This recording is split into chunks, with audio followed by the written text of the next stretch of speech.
চমৎকার একটি মাছরাঙা পাখি বসে আছে একটি বৈদ্যুতিক তারে।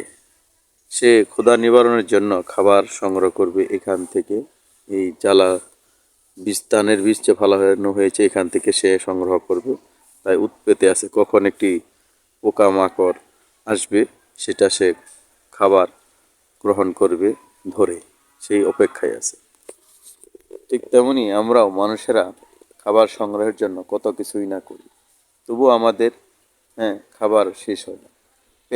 পেটের জন্য কত কিছুই করি। আসলে আমাদের খাবার থাকার পরেও পেটে আমরা আরও খুঁজি, আরও নাই করি। কিন্তু এই পাখিরা যদি একবেলা তাদের খাবার হয়ে যায়, দ্বিতীয়বার তারা আর কি খুঁজে না। তাদের থেকে আমাদের শিক্ষা নেওয়া উচিত যে খাবার সব কিছু পরেই থাকবে, শুধু আমরাও চলে যাব, আমরাও এই দুনিয়া থাকবো না। কেন এত আহাজারি, কেন এত রং তামাশা? আসুন খারাপকে বর্জন করি, অল্পতে সন্তুষ্ট থাকি, অল্প খাবার গ্রহণ করি এবং রিজিকের জন্য বেশি বেশি না দৌড়ে অল্প অল্প সংগ্রহ করি, অন্যকে সুযোগ তৈরি করে দিই রিজিকের জন্য। একাই সব কিছু ভরে দালান কোঠা না করি, অন্যকে সংগ্রহ করার জন্য আমরা কি করে দিই সুযোগ করে দিই। তাহলে আমরা সকলে একসাথে ভালো থাকতে পারবো। আশা করি বুঝতে পারছেন কথাগুলো।